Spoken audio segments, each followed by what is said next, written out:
अब बात करते हैं मिडिल ईस्ट की, जहां ईरान की तरफ से एक बार फिर से हॉर्मुज बंद किए जाने के बाद दुनिया भर में खलबली है। इस बीच अब स्विट्जरलैंड में शांति समझौते को लेकर बैठक होनी है। इसमें जेडी वेंस रहेंगे। ईरान के विदेश मंत्री पहुंचे हुए हैं। दरअसल लेबनान में इजरायली हमलों का हवाला देते हुए ईरान की ज्वाइंट मिलिट्री कमांड ने स्ट्रेट ऑफ हॉर्मुज को फिर से बंद कर दिया। इसके पीछे लेबनान और इजरायल के बीच युद्ध न खत्म होने का अमेरिका का हवाला दिया है। वहीं इसको लेकर IRGC नेवी की तरफ से एक संदेश जारी किया गया। इसमें सभी जहाजों को चेतावनी दी गई कि अपनी सुरक्षा के लिए सभी जहाज इस क्षेत्र से दूर रहें।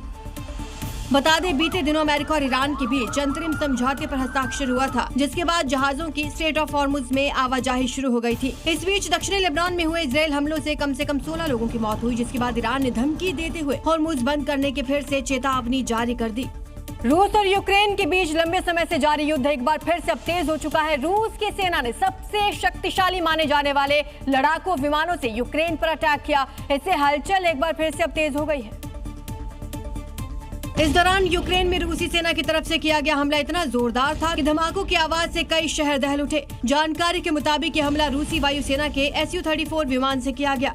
यूक्रेन के सुमी और खार्किव इलाकों में सैन्य ठिकानों को निशाना बनाया गया। रूसी सेना द्वारा किए गए इन हमलों में फैब 500 और फैब 1500 जैसे विनाशकारी गाइडेड बमों का उपयोग किया गया। इसमें यूक्रेन को भारी नुकसान पहुंचा है। इन हमलों को लेकर रूस ने दावा किया कि हमलों के बाद विमानों ने एयरबेस पर सुरक्षित वापसी कर ली है। हालांकि इन हमलों के बाद यूक्रेन की तरफ से भी भीषण पलटवार का दावा किया गया है।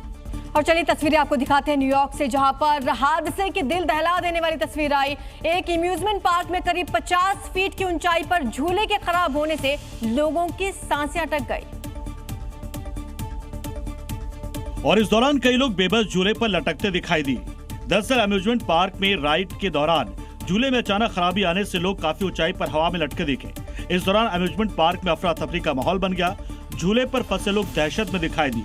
लोगों के बीच चीख पुकार मच गई। इस दौरान बच्चों से लेकर बड़ों तक दर्जनों लोग झूले पर फंसे दिखाई दिए। काफी देर बाद सूचना मिलने पर रेस्क्यू टीम मौके पर पहुंची। गनीमत रही कि खबर लिखे जाने तक किसी के साथ अनहोनी की कोई खबर सामने नहीं आई, लेकिन बार बार झूलों पर हो रहे हादसे आपको सावधान करने के लिए काफी हैं।